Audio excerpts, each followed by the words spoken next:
Köszönöm nektek, hogy elhittétek, hogy meg lehet csinálni.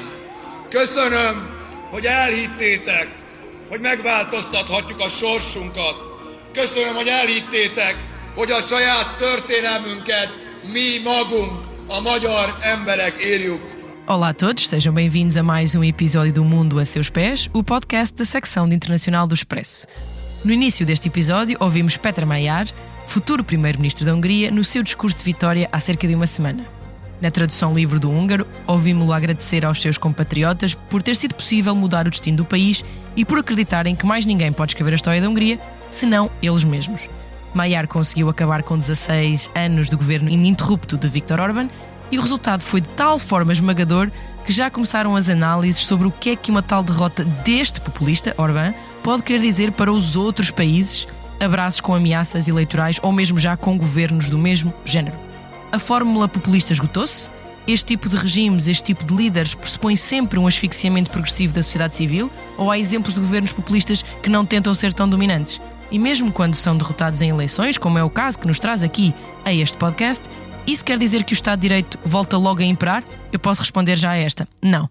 Mas para explicar porque é que não, muito melhor que eu poderia fazer, está aqui em estúdio Rui Tavares, deputado e porta-voz do LIVRE, e a pessoa que, em 2013, como relator da Comissão de Liberdades Civis, Justiça e Assuntos Internos no Parlamento Europeu, publicou um relatório onde se detalhava já na altura os retrocessos democráticos na Hungria que mais 10 anos depois, obviamente, só pioraram. Olá Rui, bem-vindo a este estúdio, conheces bem, até porque aqui gravas o teu podcast tempo a tempo. É verdade. Olá Ana, obrigado pelo convite. Eu sou a Ana França, jornalista de Internacional, e hoje a sonoplastia está a cargo de Gustavo Carvalho. Olá, sou Tony Gonçalves, sou português, vivo nos Estados Unidos desde os 4 anos e tenho um podcast, The Heart and Hustle of Portugal. Converso com quem está a levar Portugal mais longe, empreendedores, artistas, sonhadores. É o primeiro podcast em inglês do Expresso feito com paixão nacional. Ouça todas as semanas em expresso.pt ou na sua app de podcasts. Vamos, let's go! Rui, chegou um livro muito interessante aqui ao Internacional do Expresso hoje, que é este, Anton Jäger, historiador de Oxford, chama-se Hiperpolítica. Traça a história das ilusões políticas do pós-Guerra Fria, construídas, diz ele, em torno de protestos e de ondas de indignação que resultam em movimentos, mas de curta duração, que depois acabam por nunca se transformar em mudanças estruturais por não terem uma âncora, um partido, um sindicato, uma liderança clara sequer, às vezes, não é? Porque a solidariedade civil, argumenta ele, foi esvaziada. Ora, numa entrevista que fizemos aqui no Expresso há 2 dias ao ex-líder da oposição da Hungria, que perdeu em 2022, Péter Márki-Zay, a certo ponto ele diz que os trabalhadores, sobretudo operários, estão frustrados porque o seu nível de vida não sobe. E aqui chegamos, diz ele, argumenta Péter Márki-Zay, à República de Weimar, em 26, no ponto em que há um problema económico, caos, instabilidade, imigração, toda a espécie de problemas, e aparece um rapaz patriótico, entusiasmado, com um bigodinho muito peculiar, chamado Hitler, e torna-se muito popular porque tudo o que promete é ordem. O populismo é, portanto, o filho não planeado do capitalismo selvagem? Bem, eu creio que na comparação que fazemos com o período de entreguerras, há muita gente que procura sempre descansar-nos dizendo não é assim tão mau, a história nunca se repete e, portanto, temos provavelmente mais sorte desta vez do que tivemos no período de entreguerras.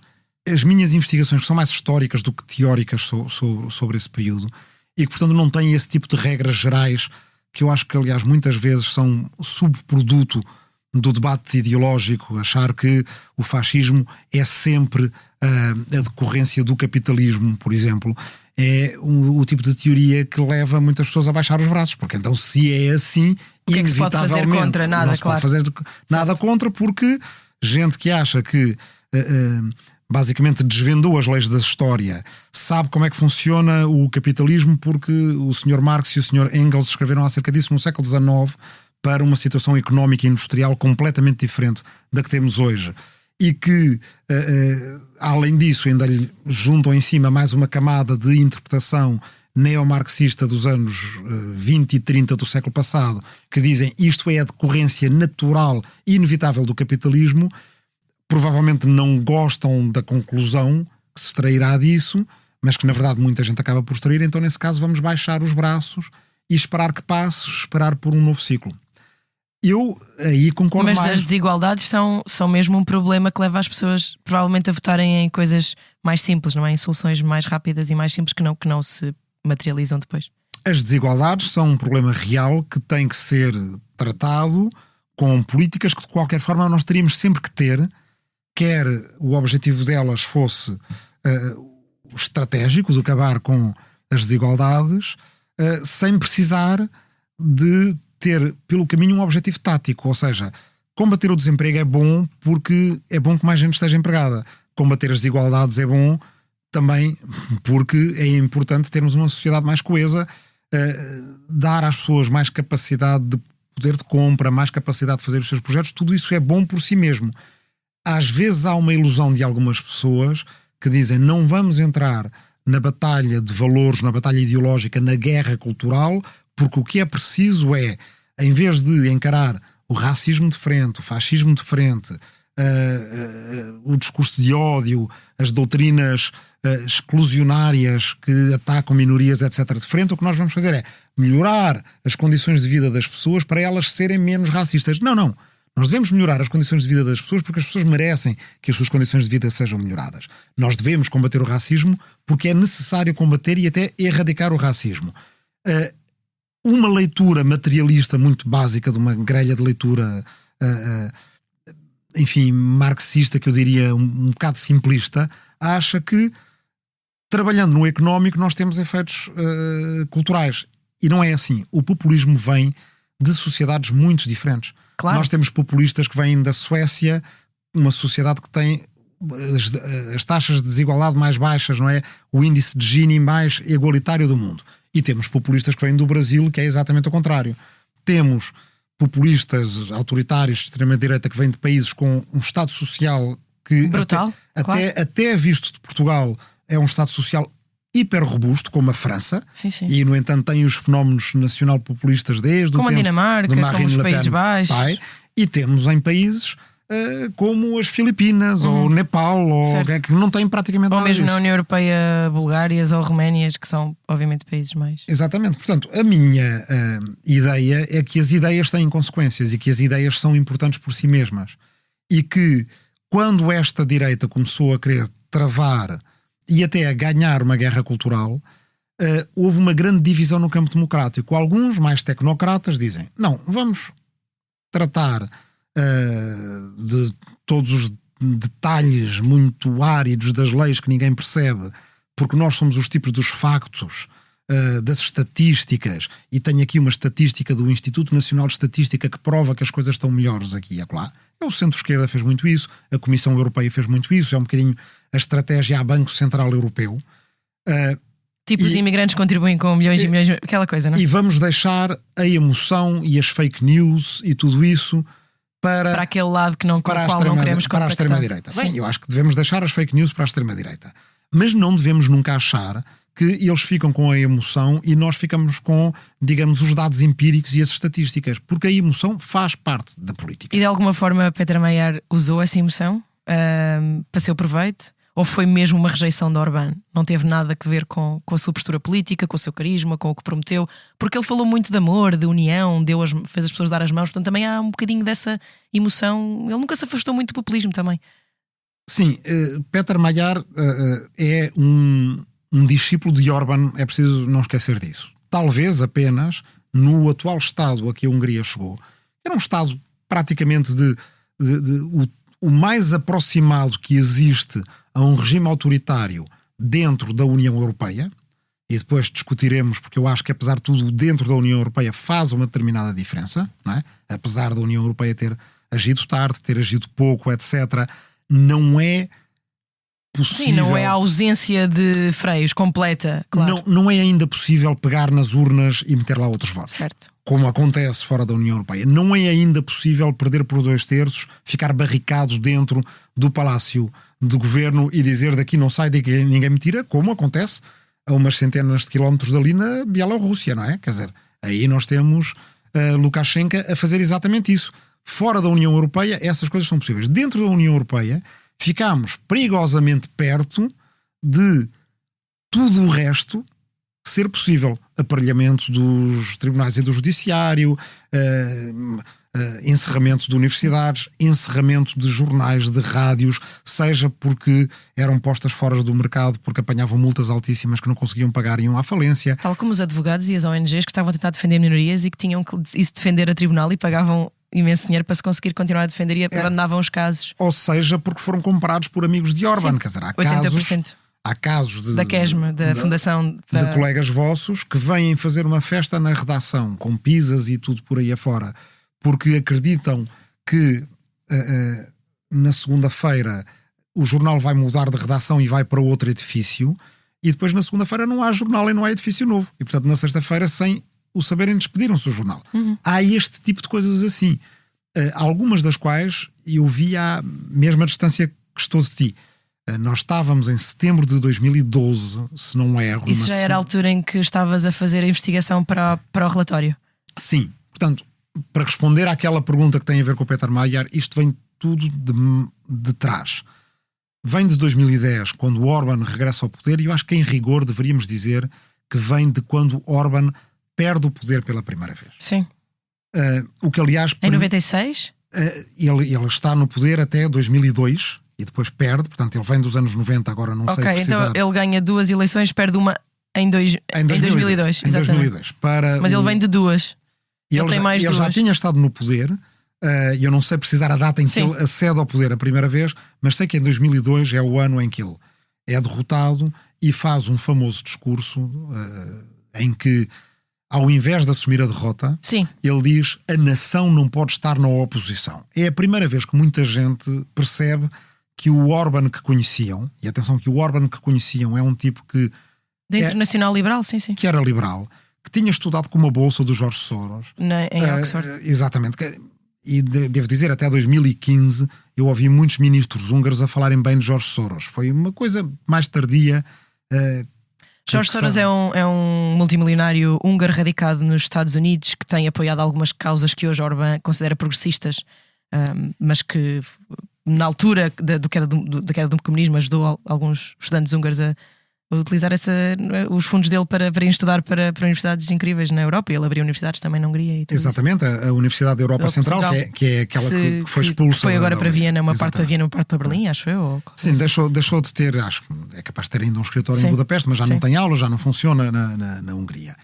Eu lembro-me de ouvir ministros, o ministro Navracsics, que foi ministro da Justiça e que depois foi comissário europeu de Orbán, elogiar Soros porque, claro, todas as nações têm o seu brio nacional, e Soros era um húngaro e muito esperto e muito rico. Foi ali em 2015 e por causa do trabalho... imigrantes, não é? Também. Não tem a ver com isso, tem a ver com uma coisa mais prosaica do que isto, que é o facto de Orbán partilhar uma agência de comunicação e imagem com o Netanyahu, que basicamente a certa altura decide que o inimigo externo tem que ser Soros. No meu tempo, ou seja, no tempo do meu relatório, o inimigo externo eram as companhias alemãs de gás e eletricidade, as chamadas utilities. E, portanto, aquilo que se inventou era que o Parlamento Europeu daquela altura, aquele português, o Rui Tavares, mas também o Martin Schulz, que era presidente do Parlamento, o Guy Verhofstadt, que era o líder liberal, que tinha sido companheiro de Orbán na Internacional Liberal, e outros, estavam todos comprados pelas empresas alemãs de eletricidade e de gás. Eu devo dizer que, claro, para fazer o tipo de relatório que eu estava a fazer sobre o Estado de Direito, sobre direitos fundamentais, sobre liberdade de expressão e por aí afora, eu não precisava de saber, nem sabia, ignorava completamente quem que eram os detentores de companhias de eletricidade ou de gás na Hungria, e o mais que eu me aproximei disso foi ligar ou desligar interruptores. Mas também eles não se importavam com isso, porque evidentemente era preciso arranjar um inimigo externo, faz parte da cartilha, e esse inimigo externo eram essas companhias. A partir de 2015 consideraram que o inimigo externo deveria ser Soros, e aliás utilizando uma cartilha completamente antissemita, o que demonstra também a total insinceridade deste tipo de atores políticos. Portanto, Orbán e Netanyahu grandes amigos, não se põem importam. Cartunistas em tribunal por causa de coisas supostamente antissemitas. Sim, mas ao mesmo tempo não se importam de usar absolutamente nada de utilizar os mesmos lugares comuns antissemitas, se isso lhes der jeito politicamente. eles correspondem a um tipo de figura, aí sim, para voltar ao nosso início, parecida com o que nós tínhamos nos anos 20 e nos anos 30, que é o tirano sedento de poder. São pessoas que querem sempre concentrar mais e mais poder. Os amigos de Orbán que o conheciam bem do seu tempo de liberal, incluindo pessoas como o filósofo húngaro Tamás Gaspar, que tinha dado o seu nome a um dos filhos de Orbán, portanto era considerado o padrinho de um dos filhos de Orbán, que se chama Tamás Orbán, precisamente. Gaspar Orbán? Ou Gaspar Orbán, porque os húngaros trocam os nomes e, portanto... Porque agora há aquele escândalo em que ele queria mandar húngaros para o Chad porque teve uma visão... exatamente, tem aquela milícia lá que foi denunciada recentemente. Exatamente, porque o capitão que era o rapaz que aparecia nos anúncios da Hungria para as pessoas se juntarem ao exército, tornou-se denunciante e veio dizer que essa milícia é baseada num sonho que o filho de Orbán teve com ele no Reino Unido quando estavam os dois a estudar na Academia Militar de Sandhurst, em que Deus desceu e disse-lhe para ir salvar os cristãos ao Chad, e foi assim que foi aprovado um contingente militar de húngaros. Portanto, húngaros que têm um primeiro-ministro que diz que a guerra na Ucrânia é um problema e que nós vamos ser todos mandados para lá e morrer, mas no entanto o filho dele, baseado numa visão, ou seja, é um bocadinho, estavas a dizer, do antissemitismo serve para o que for e a guerra também serve para o que for e o anti-guerra serve para o que for, mas não é coerente, não é? Ou seja, o filho dele, por causa de uma visão, vai para o Chad, vai mandar pessoas morrer para o Chad. A razão porque eu tinha mencionado aqui até tem mais a ver com a questão de poder dizer que a oposição democrática húngara, incluindo gente como o Gaspar Tamás, portanto este filósofo que eu me estava a referir, que era próximo da família a pontos de Orbán ter decidido dar o seu nome a um dos seus filhos, portanto era alguém que o conhecia bem, e dizia que uma característica do temperamento de Orbán é que Orbán não consegue consolidar. É a expressão que eles utilizavam, não sei que tradução de que expressão húngara é que é, mas significa que não havia nenhum momento em que ele ficasse satisfeito com a quantidade de poder que tinha, ou não havia nenhum momento em que ele ficasse satisfeito com a quantidade de dinheiro que tinha. E, portanto, desse ponto de vista, nós, europeus e ocidentais, da época do fim da história, que acreditámos nos anos 90 e no início dos anos 2000 que não se voltava à história dos autoritarismos e dos fascismos na Europa, porque já não estávamos nessa época, era como se fizéssemos... como se o nosso tempo tivesse qualquer coisa de especial que fosse imune a isso, acreditámos ingenuamente que não havia outra vez tiranos como no passado, e eles estão aí à nossa frente. Eles nunca deixaram de existir. Há de sempre haver gente que quer mais e mais poder, mais e mais dinheiro. Os nossos sistemas constitucionais, e no caso da União Europeia, a nossa estrutura dos nossos tratados e das instituições europeias é que tem que ser tal que impeça a passagem para esse lado lá. E isso é relevante quando percebermos que a Hungria está a vários ciclos de antecipação em relação a nós. Exatamente. É por isso que quando me perguntam, e se calhar me vais perguntar, será que a derrota de Orbán é o fim da vaga nacional populista? A minha resposta imediata é não. Não é. Não é porque mesmo que acreditemos que as coisas funcionem por ciclos, eles já estão neste ciclo há mais tempo. Então, desde 2002, ou seja, esta foi a segunda vez de Orbán no poder. A segunda vez de Trump no poder foi só agora. A segunda vez de um Bolsonaro no poder ainda não chegou. E alguns países ainda não passaram sequer pela primeira vez de um autoritário no poder. Além de que as respostas que as pessoas perguntam são muito diferentes em todos os países, não é? As pessoas votam por razões diferentes neste tipo de opções. Por razões diferentes. Não é? Não sei se é por razões diferentes. Então tem de ser, na medida em que em França, por exemplo, não há um problema. Muitos franceses percepcionam o problema da imigração islâmica que os húngaros não percepcionam, por exemplo. Ou, não, entendes o que eu estou a dizer? Os populistas nestes países respondem a ansiedades que diferem tanto que não podes dizer que os populismos não vão avançar só porque o Orbán perdeu. Nos outros países. Eu acho que não podes dizer que os populismos não vão avançar praticamente por nenhuma razão. Não há nenhuma razão para acreditar que algum país seja imune a eles. Nós, durante muito tempo, em Portugal e em Espanha, éramos considerados, e na Irlanda também, os países que eram imunes à extrema-direita. Eu recebi muitos telefonemas de jornalistas estrangeiros a perguntar porquê é que Portugal é imune à extrema-direita. Será que é porque, tal como a Espanha, as ditaduras foram mais recentes e ainda na memória pública há uma certa resistência Claro, à e ideia de havia uma essa, ditadura. havia essa teoria, claro. Havia essa teoria que tem algum sentido, Sim, claro. mas que não nos protegeria, porque, quando muito, é uma espécie de analgésico muito pequeno contra uma forma particularmente virulenta de cancro. E a resposta que eu costumava dar é: bem, isso pode ajudar, mas a única coisa que nos tem estado a proteger da extrema-direita até agora, na altura em que eu recebi esses telefonemas, é sorte. Não há mais nada, é sorte. Até agora, os líderes da extrema-direita têm sido... Ou demasiado virulentos, Até então, em Portugal, eram de tal forma incompetentes e... uma versão meio quase satírica, quase claramente de sketches, não é, de comédia de uma da extrema-direita. Claro, entre o ridículo e o criminoso, ali, quer dizer, em partidos grupusculares que ali havia, e que nunca se tornaram viáveis, que a única coisa que nós podemos dizer é que no dia em que apareça um mais competente e que se torne viável, que eleja um deputado único, por exemplo, o resto vai por arrasto. Ora, nós ainda não estamos nos 2 ciclos em que a Hungria esteve. Nós ainda não tivemos o nosso autoritário no poder, ok? E ainda não tivemos o nosso autoritário pela segunda vez no poder, que é o momento em que eles são ainda piores. Porquê? Porque quando perdem umas eleições que assentem como uma grande injustiça, no caso de Orbán dizendo como é que a nação pode estar na oposição? Reparem, neste seu discurso, ele é a nação. Ele corporiza a nação e é impossível estar na oposição, ele não pode perder eleições porque ele é a nação. No caso de Trump, Que é muito o que Netanyahu faz, há muito tempo também. No caso de Trump, por exemplo, as eleições nem foram perdidas. Ele ganhou, e ganhou no voto popular, e ganhou A de vontade longe. do povo estou ungido pela... Não é? E, portanto, na segunda vez, eles chegam, apesar de tudo, mais competentes, com um plano, mais competentes neste sentido. O Trump tinha um plano, não é? O projeto de 2025. E, portanto, nós sabíamos mais ou menos o que ele iria fazer.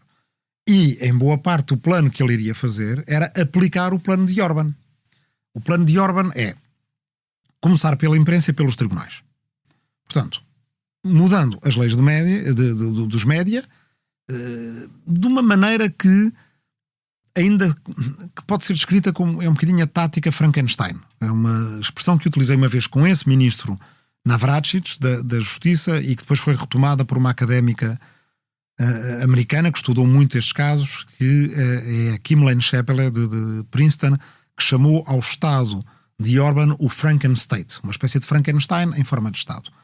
A lei dos média húngara em si tinha um bocadinho da nossa lei de média portuguesa, um bocadinho da lei de média italiana, um bocadinho da lei de média britânica ou italiana.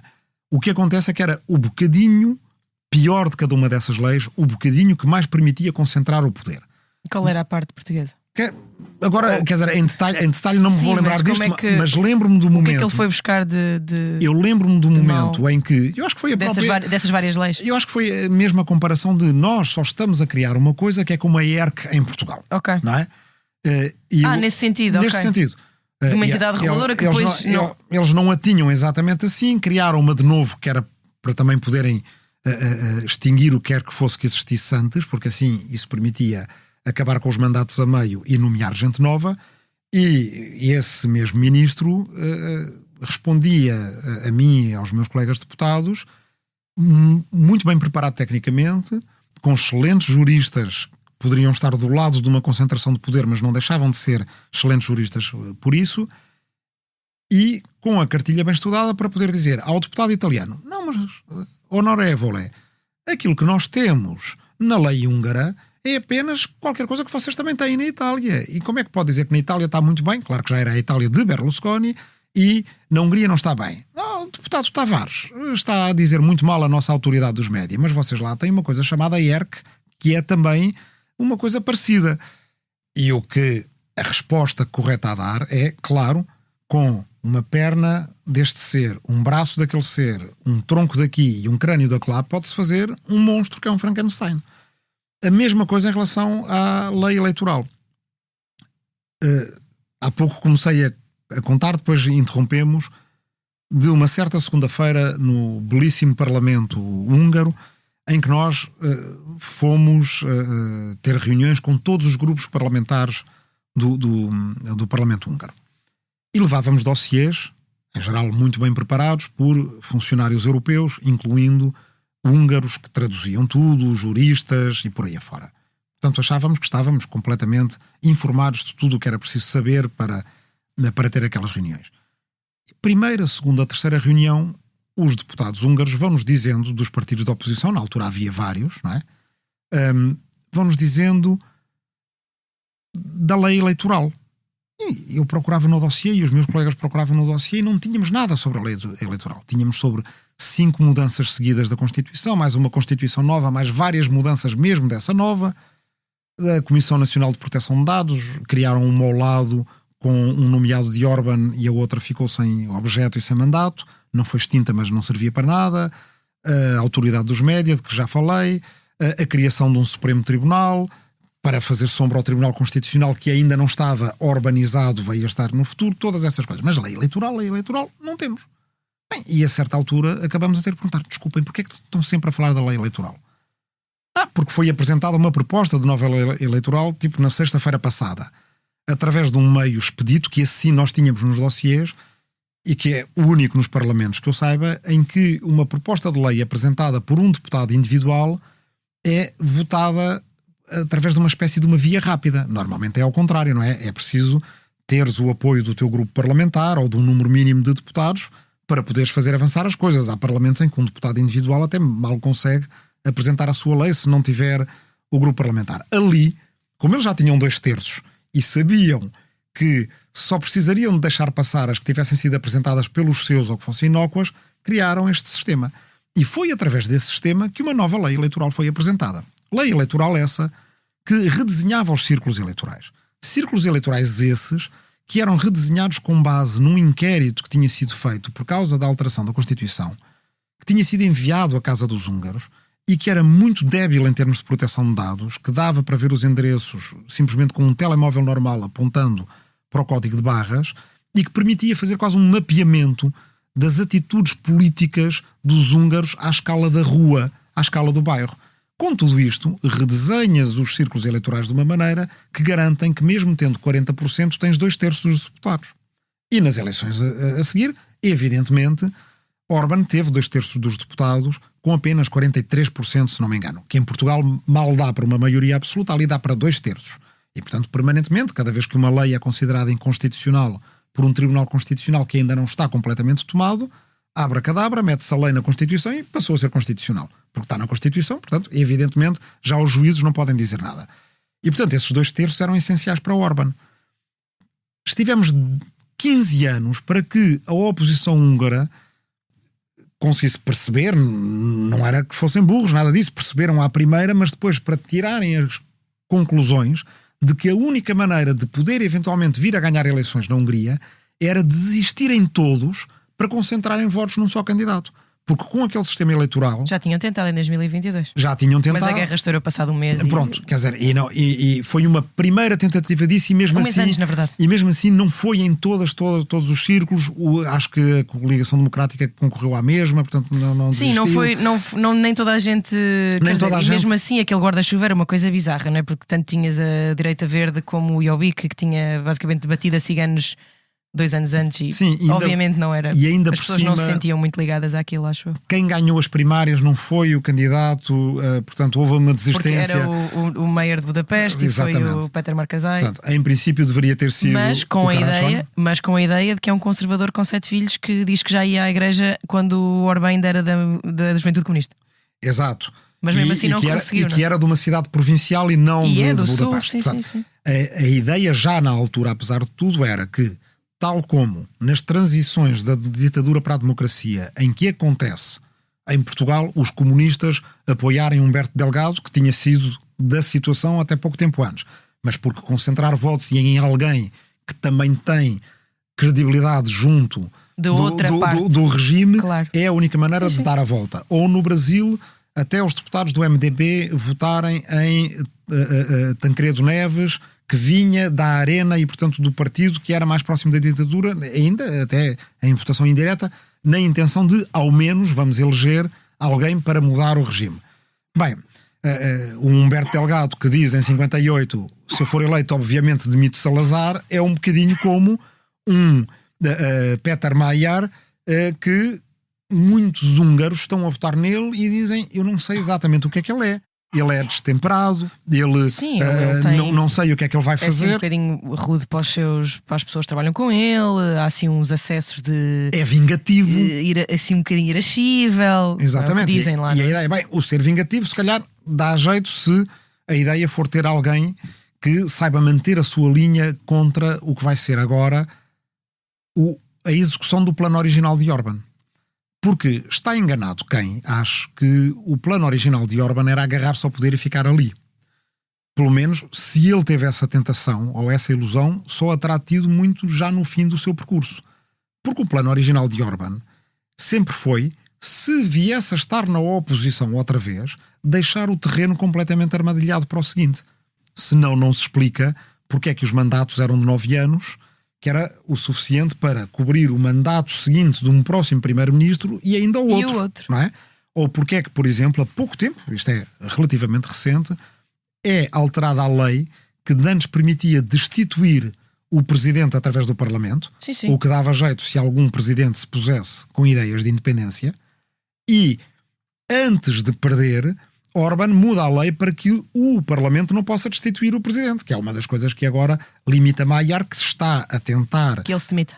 que o presidente se demita, Que se sinta mal. mas Com a maioria contra ele. através da retórica, porque não o pode fazer no Parlamento. Certo. Ou não faria sentido, por exemplo, que Orbán tenha criado lá no início do seu percurso, neste segundo mandato, um conselho orçamental que tem 3 pessoas nomeadas por Orbán, Que tem que aprovar o orçamento ou então. uma espécie de conselho de finanças públicas, Sim. mas que se chumba o orçamento está chumbado.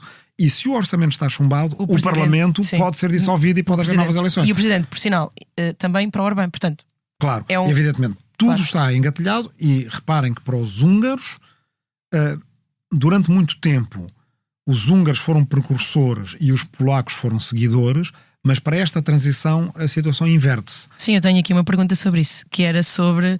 Não é muito fácil mudar a Hungria, como de resto não está a ser fácil mudar a Polónia, depois de 7 anos, acho eu, de Partido Lei e Justiça, que também, como o Fidesz de Orbán, modificou a forma de escolher os juízes, retirou financiamento a organizações de proteção de minorias e tudo isso, e também é um bocadinho mais conservador, tradicionalista, cristão em algumas matérias como o aborto. Donald Tusk está a ter um problema em reverter as coisas que foram aprovadas por causa do presidente. Isso é possível também que venha a acontecer na Hungria? Pode vir a acontecer na Hungria, numa situação diferente em que o Parlamento tem 2/3, mas eu acho que aqui nós temos um papel a desempenhar. Nós, União Europeia. a União Europeia.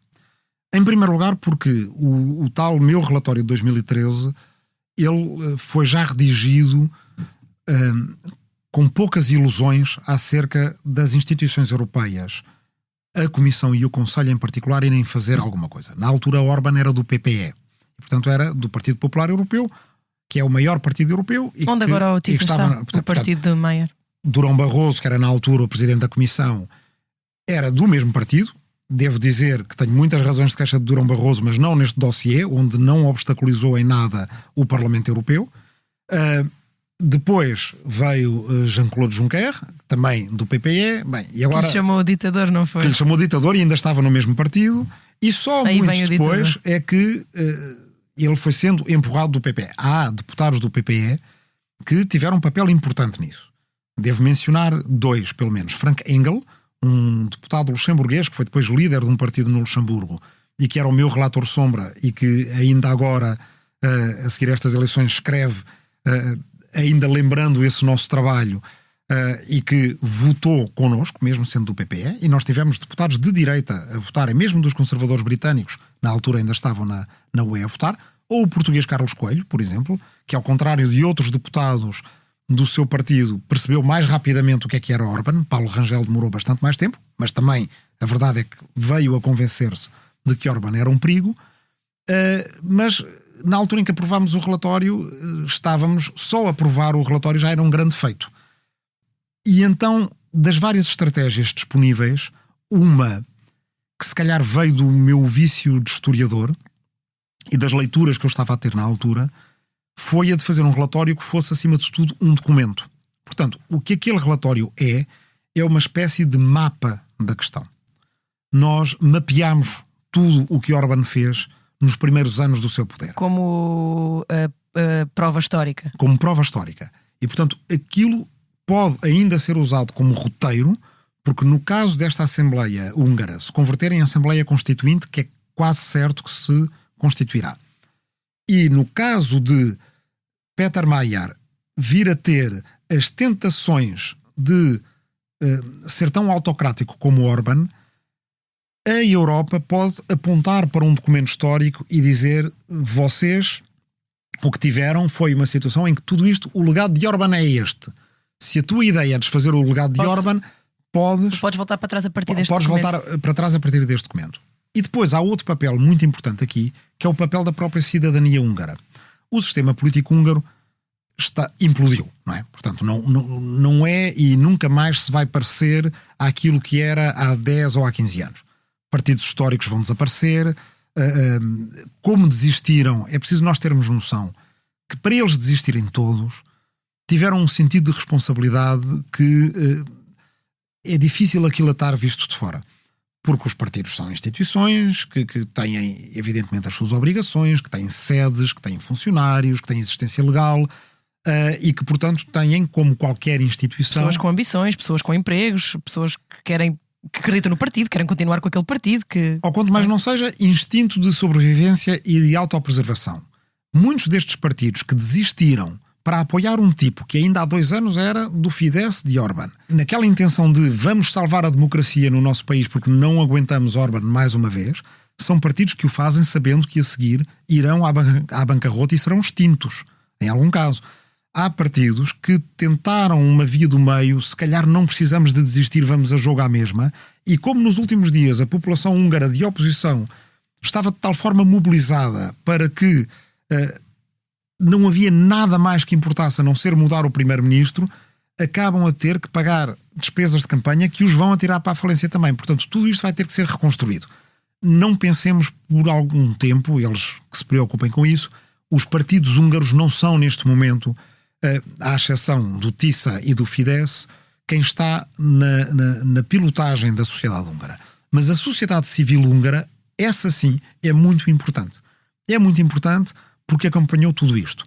Porque está a apostar tudo na sua janela de oportunidade para voltar a ter uma Hungria que não esteja a expulsar os seus jovens porque não aguentam mais o fechamento do país, que se estava a distanciar da União Europeia, que no entanto sempre foi um horizonte para a sociedade civil húngara. A gente olha para a Hungria, está no meio da Europa. Beneficiários entre todos os países comunistas, os maiores. Os maiores. Sim, mas como boa parte desse benefício líquido foi para o entorno pessoal de Orbán, quer dizer, tem... São 216 milhões só em propaganda nos últimos 8 anos. Não, e repare-se numa coisa, sobre isso. O pai de Orbán, o filho de Orbán, o melhor amigo dele, o genro de Orbán, que tem aquelas minério e tudo. Sim, claro. Que começou o seu percurso. O Lake Balaton é todo dele, todos os hotéis lá no. O melhor amigo de Orbán começou o seu percurso como canalizador e é hoje em dia o homem mais rico da Hungria. Portanto, das duas, uma, ou há qualquer coisa na água em que há uma enorme concentração de talento financeiro e empresarial nas pessoas que são mais próximas de Orbán, ou há corrupção. E claro que há corrupção, e há corrupção com o nosso dinheiro. Porque foi com fundos europeus. Claro. E também não é por acaso que a Hungria nunca entrou na cooperação reforçada para a Procuradoria da União. Mas o Péter Mayer já disse que sim. E isso é importante. Portanto, do lado da União Europeia vai ser um bocadinho esta situação de confiar, mas verificar. Ok, dizes que queres voltar a uma norma europeia em termos de democracia, à dobra, Estado de Direito, europeia, claro. E então, nesse caso, uma primeira coisa que podes fazer é entrar na Procuradoria da União, que julga casos de corrupção com o orçamento da União Europeia. Uma vez entrado, é um passo grande para que sejam libertados os fundos de que a Hungria precisa muito, porque, entretanto, Orbán foi, do ponto de vista económico, absolutamente incompetente. O país pouco cresce, apesar de ter indústria alemã ali ao lado e dentro do país. E a maior inflação em determinados momentos nestes últimos anos foi na Hungria, o menor crescimento, a estagnação foi na Hungria, também os resultados do combate à pandemia Covid foi na Hungria, apesar de terem tido um estado de emergência que durou até há pouco tempo, e não sei se ainda não perdura em parte, e que permitia ao Estado, por exemplo, pôr nomeados seus nos conselhos de administração das empresas privadas acima de um certo tamanho, que é uma coisa extraordinária. Nós vermos as direitas europeias a apoiarem isto e depois qualquer coisinha gritam ali vai um comunista, e isto por acaso nunca consideraram um comunista, que é uma coisa assim tipo... Sim, mas uma parte uma parte dos populistas, ou uma parte da teoria populista também tem muito a ver com a estatificação da economia, não é? Sim, e há uma hipocrisia de base com estas coisas, em que se forem outros a fazer é comunismo, se formos nós a fazer é proteção da soberania. É nacionalismo, é proteção da soberania, etc. Bem, voltando à sociedade civil húngara, o que é decisivo aqui? Imaginemos que é posta em cima da mesa a ideia de que, se houver um momento constituinte na Hungria, ele não deve só passar pelo Parlamento, não é? Que neste momento tem esses plenos poderes constituintes, mas deve ser acompanhado por assembleias cidadãs da própria sociedade civil húngara, que está agora mobilizadíssima. Do lado de Péter Magyar, isto tem uma vantagem e uma desvantagem. A desvantagem, começando por essa, é que ele estará a ser vigiado por dois lados. A União Europeia de um lado, os seus próprios cidadãos do outro, a dizer, olha, nós metemos-te aí para deixarmos de ter um Orbán, não foi para ter um segundo Orbán, não é? Porque ninguém conhece exatamente, isto é um bocado como a história dos melões, até abrir, ninguém sabe como é que ele é, e está toda a gente ainda na incerteza de como é que ele será. E ninguém como podia governante. falar com os jornalistas, ninguém estava autorizado, ninguém noticia, portanto também ninguém conseguiu fazer um perfil decente do homem, porque Exatamente. estava tudo bloqueado. E qual é que é a vantagem para ele? É que se Péter Magyar for trazido às boas para um caminho que é de desconstrução do urbanismo e não de ter aquela tentação, vocês imaginem, não é? Se alguém tiver pelo menos um bocadinho de sede de poder, agora tem nas mãos um Estado que pode fazer estas coisas todas que Orbán fez. A primeira tentação pode ser, eu vou fazer exatamente Deixar o mesmo. como está e usar o molde. Mas se ele quiser demonstrar a sua boa-fé, dirá: nós vamos mudar a Constituição, porque esta Constituição é a Constituição de Orbán e foi escrita Mas com apenas vocês, por não é? Orbán, mas com a vigilância e a mobilização da população. O que, por outro lado, ajudará a União Europeia a estar mais descansada.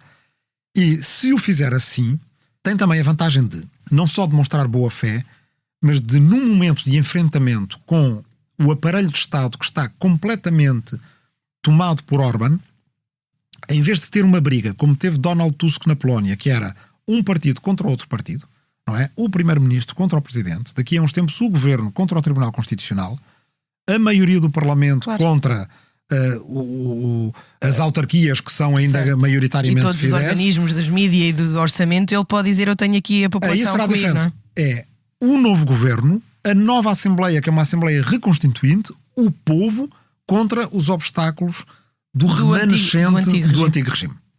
E, portanto, se ele vir isso dessa maneira, mas só que ele, para ver isso dessa maneira, vai ser preciso que a União Europeia agora recupere o tempo perdido. Porque essa é outra dimensão. Não são só os húngaros que têm trabalho de casa. Certo. Há um trabalho de casa imenso para ser feito da União Europeia, e de todas as coisas que Orbán vetou durante anos, coisas de Estado de Direito, coisas de combate à corrupção, coisas de apoio à Ucrânia, que são as primeiras que toda a gente pensa, e são as primeiras que estão em cima da mesa de António Costa. Mas eu aconselharia António Costa a não se esquecer das outras. Porque agora é a altura da União Europeia ter uma lei da transparência dos atos eleitorais. Porque agora, ou uma diretiva, ou um regulamento, mas de qualquer forma que nós, se nos prezamos de sermos democracias, que não possamos vir a ter um dia países em que as eleições são completamente falsificadas. Na Hungria estávamos perto disso, elas estavam tão distorcidas nas suas regras que foi preciso tudo isto para mudar, para mudar o partido no poder. Mas também podemos ter aquilo que eu chamaria uma comissão de Copenhaga. Ou seja, os países, para entrarem na União Europeia, têm que obedecer aos critérios de Copenhaga. Imprensa livre, pluralismo, separação de poderes, etc. Ora, depois de entrarem, ninguém verifica. Comissão de acompanhamento.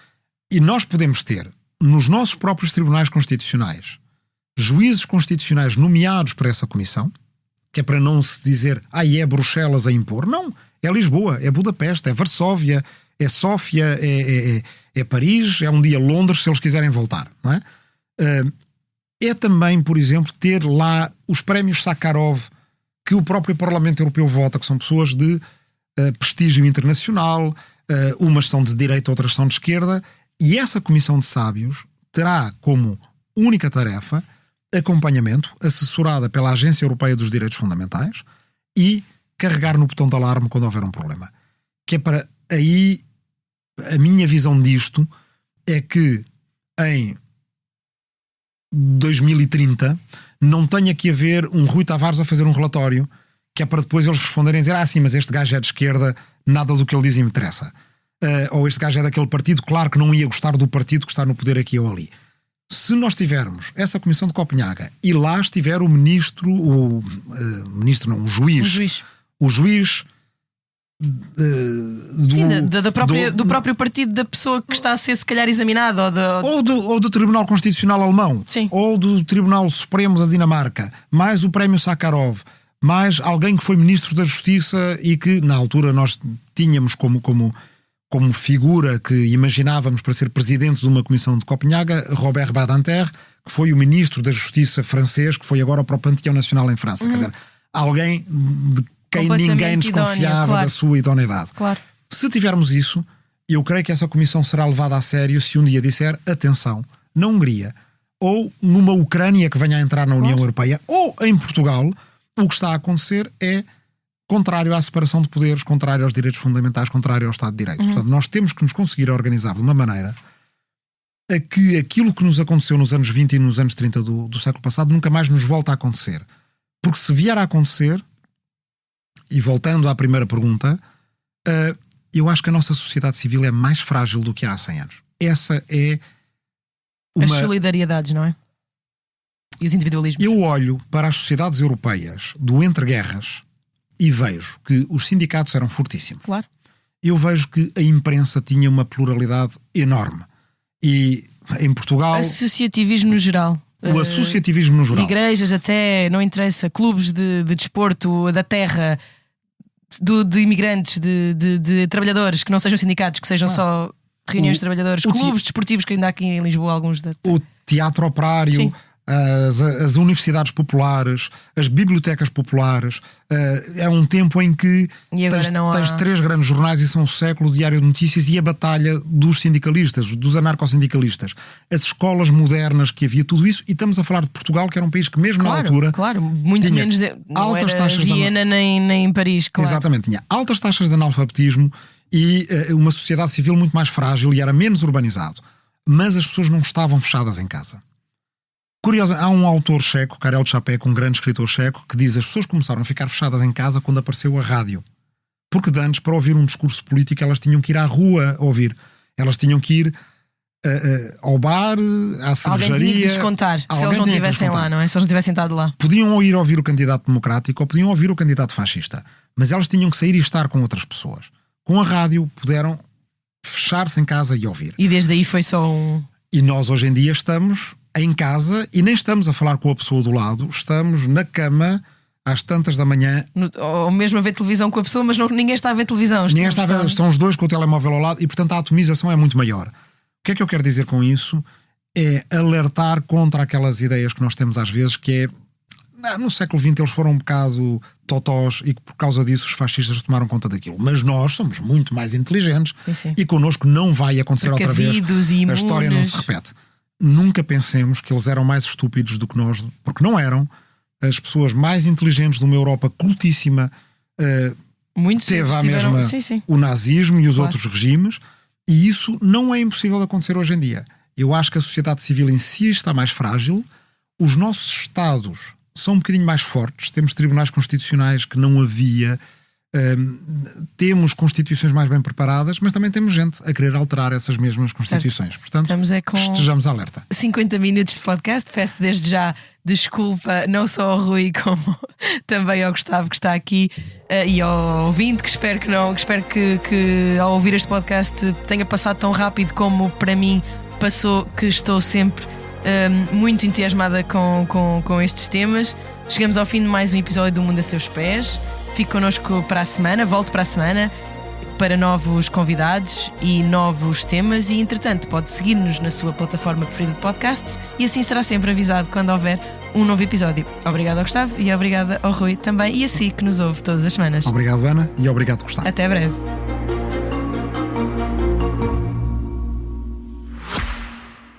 Olá, sou Tony Gonçalves, sou português, vivo nos Estados Unidos desde os 4 anos e tenho um podcast, The Heart and Hustle of Portugal. Converso com quem está a levar Portugal mais longe, empreendedores, artistas, sonhadores. É o primeiro podcast em inglês do Expresso feito com paixão nacional. Ouça todas as semanas em expresso.pt ou na sua app de podcasts. Vamos, let's go!